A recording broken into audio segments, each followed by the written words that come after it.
দক্ষিণ জেলার যে সমস্ত কার্যকর্তারা এখানে আছেন এবং বুড়িমাতলা ক্লাবের প্রত্যেকটি সদস্যবৃন্দ ও মাইকের আওয়াজ যতদূর পৌঁছাচ্ছে সেই সমস্ত শিক্ষিত মানুষদের নমস্কার এবং ধন্যবাদ যে আপনারা এত সুন্দর একটা ব্যবস্থা করার সুযোগ দিয়েছেন।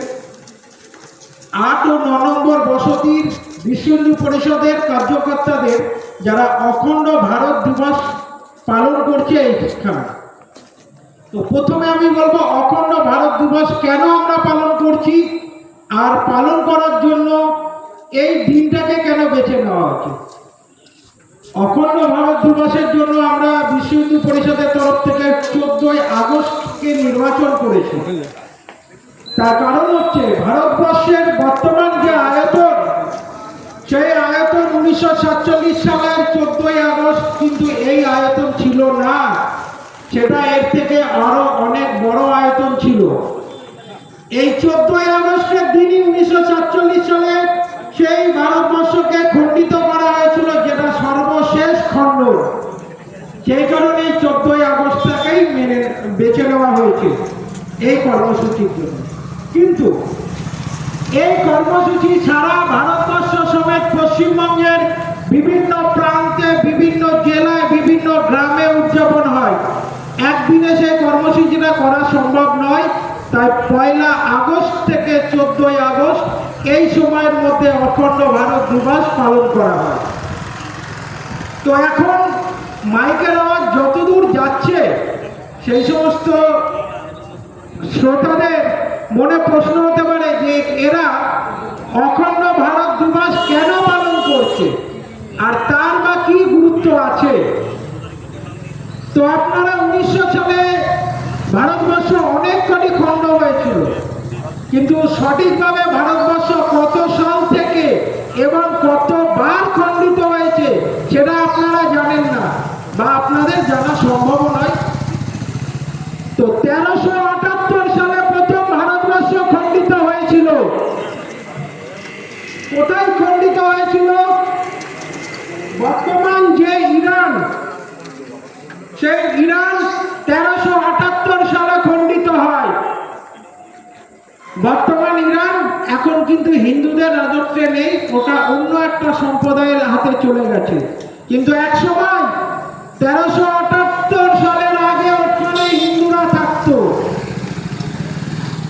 আমরা যদি ইতিহাসের পাতাটা একটু উল্টে দেখি তাহলে দেখব যে 1378 সালের আগে Iran, Iraq, Balochistan, Sri Lanka, Myanmar, Tibet, এরকম অনেক দেশ আছে যেখানে হিন্দুরা রাজত্ব করত। কিন্তু হিন্দুদের ওপর অত্যাচার হতে হতে তারা আস্তে আস্তে সেই সব জায়গা, কেউ হিন্দু জায়গা ছেড়ে দিয়েছে, নতুবা কোনো হিন্দুকে ধর্মান্তরিত করা হয়েছে এবং সেই সব জায়গা থেকে ভারতবর্ষের নামটা মুছে গিয়ে অন্য দেশের নাম হয়েছে।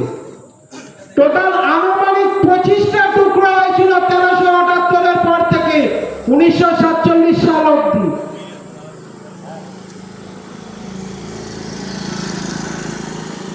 আমি বললাম ইরানের কথা, 1378 সালে হয়েছিল। তো তারপরে Vietnam, Cambodia, Malaysia, Indonesia, Philippine, Afghanistan, Nepal, Bhutan, Tibet, Sri Lanka,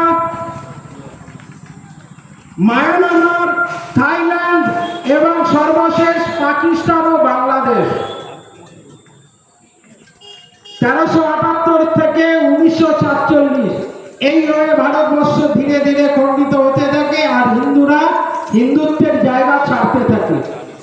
যারা মেনে নিতে পারেনি তারা হয় ধর্মান্তরিত হয়েছে, নাহলে মৃত্যুর মুখে ঢলে পড়েছে।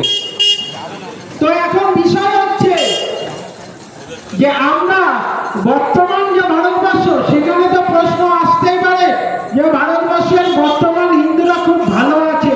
আমাদের মনে একটা প্রশ্ন জায়গা তৈরি আছে, আমাদের আর অসুবিধা নেই,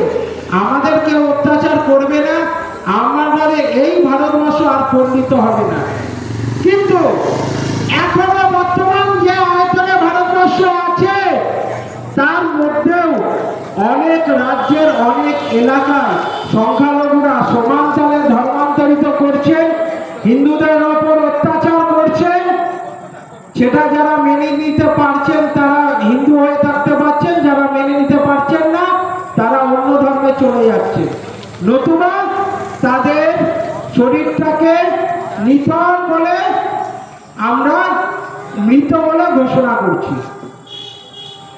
তো এরকম যদি চলতে থাকে তাহলে একটু ভেবে দেখুন তো, আমাদের ভারতবর্ষ ছাড়া বিশ্বের যে কটি দেশ আছে তার মধ্যে খ্রিস্টানদের জন্য রয়েছে আমেরিকা এবং ইউরোপ মহাদেশ, মুসলমানদের জন্য রয়েছে আরবিয়ান যে দেশগুলো আছে। ভারতবর্ষের ছাড়া হিন্দুদের আর কি আছে? যদি এরকম চলতে থাকে তাহলে হিন্দুরা ভারতবর্ষে না থাকতে পেলে কোথায় যাবে? একটু নিজেদের মনে প্রশ্ন করুন। আপনারা কম বেশি এখানে শিক্ষিত বুদ্ধিজীবী মানুষ আসেন, সবাই সোশ্যাল মিডিয়া ইউজ করেন। সোশ্যাল মিডিয়ায় যদি খবরগুলো দেখেন দেশব্যাপী, তাতে প্রায়ই দেখা যায় হিন্দুদের ওপর অত্যাচার হচ্ছে, হিন্দুদের জোর করে ধর্মান্তরিত হচ্ছে, হিন্দু মায়ের বোনেদের মেয়েদের প্রতি অত্যাচার হচ্ছে। সেইগুলো আটকাতে হলে হিন্দুদের একত্রিত হতে হবে। একত্রিত হওয়ার দায়িত্ব কিন্তু আপনার নিজের। অখণ্ড ভারত দিবস পালন, হিন্দুত্ব বজায় রাখা শুধু বিশ্ব হিন্দু পরিষদ বজরং দলের দায়িত্ব নয়, প্রত্যেকটা হিন্দুর দায়িত্ব। যদি আপনারা সেই দায়িত্ব পালন না করতে পারেন তাহলে আগামী দিনে ভারতবর্ষ আপনাদের জন্য কিন্তু ছাড়ার উপায় ছাড়া আর কোনো গতি নেই। তো আপনারা ভারতবর্ষ ছেড়ে কোথায় যাবেন? পার্শ্ববর্তী যে দেশগুলো আছে সেখানে পাকিস্তান মুসলমানদের, বাংলাদেশ মুসলমানদের, শ্রীলঙ্কা তাদের নিজের ধর্ম নিয়ে ব্যস্ত, চীন বৌদ্ধিক ধর্ম নিয়ে ব্যস্ত। পার্শ্ববর্তী দেশগুলো কিন্তু ভারতীয়দের কিন্তু মেনে নেয় না। তো নিজের জায়গা মাটি এবং জায়গা ঠিক রাখার জন্য এবং নিজের সাংস্কৃতিক ঐতিহ্য বজায় রাখার জন্য ধর্মকে শক্ত করতে হবে। ধর্ম শক্ত করতে গেলে শুধু আমি ওই যে মন্দিরে গেলাম, পুজো দিলাম, একদিন মায়ের কাছে বাবার কাছে মাথা ঠেকালাম, একদিন বছরে 4 দিন দুর্গা পুজোয় আনন্দ করলাম, বছরে একদিন লক্ষ্মী পুজোয় আনন্দ করলাম, বছরে একদিন সরস্বতী পুজোয় আনন্দ করলাম, সেটা কিন্তু ধর্ম রক্ষা নয়। ধর্ম রক্ষা করতে গেলে ধর্মের প্রতি সহনশীল হতে হবে, আবেগপ্রবণ হতে হবে, নিত্য প্রয়োজনীয় জিনিসের মতো ধর্মেরও গুরুত্ব রাখতে হবে। তবেই ধর্ম বাঁচবে, তবেই আপনি ভারতবর্ষের মাটিতে এখন যেভাবে চলতে পারছেন আগামী দিনেও কিন্তু একইভাবে চলতে পারবে। যদি সেটা না হয় আগামী দিনে ভারতবর্ষ থেকে আপনার নামটা মুছে যাবে। আর যদি ভারতবর্ষের বুকে আপনার নাম থাকে তাহলে হয় একজন অন্য ধর্মের মানুষ হিসাবে থাকবে, না হলে মারা যাওয়ার পর যে প্রমাণপত্রটা দেয় না সেইখানে আপনার নামটা কিন্তু চলে যাবে। এই দুটো যদি মনে করেন আপনি হবেন না, বা এই দুটো জায়গার মধ্যে কোনো জায়গায় আপনার নাম থাকবে না, তাহলে আপনাকে ধর্মের প্রতি সুদৃঢ় হতে হবে। বিশ্ব হিন্দু পরিষদ বজরং দল প্রত্যেকটা প্রখণ্ডে, প্রত্যেকটা গ্রামে সৎসঙ্গের ব্যবস্থা করছে। আপনারা আপনাদের এলাকায় গ্রামে এবং খণ্ডে বা প্রখণ্ডে যেখানে সৎসঙ্গ হবে সেই সূচনা পেলে সেখানে যান, নিয়মিত কার্যক্রমের সঙ্গে থাকুন। এই কার্যক্রমের সঙ্গে যুক্ত থাকলে তবেই আপনার ধর্মের প্রতি সুদৃঢ় ভাবটা তৈরি হবে এবং ভারত পুনরায় খণ্ডিত না হয়ে অখণ্ড ভাব বজায় রাখবে। আমার তরফ থেকে এই এলাকার সমস্ত মানুষের কাছে অনুরোধ, আগামী দিনে আপনার এলাকার বিশ্ব হিন্দু পরিষদ এবং বজরং দলের যে কার্যকর্তারা আছে তারা যে সমস্ত কার্যক্রমের সঙ্গে যুক্ত হবেন আপনারা সেই কার্যক্রমে সহযোগিতা করবেন, সাহায্য করবেন, এই আশা রেখে আমি আমার সংক্ষিপ্ত বক্তব্য শেষ করলাম। জয় শ্রীরাম। ভারত মাতা কি জয়।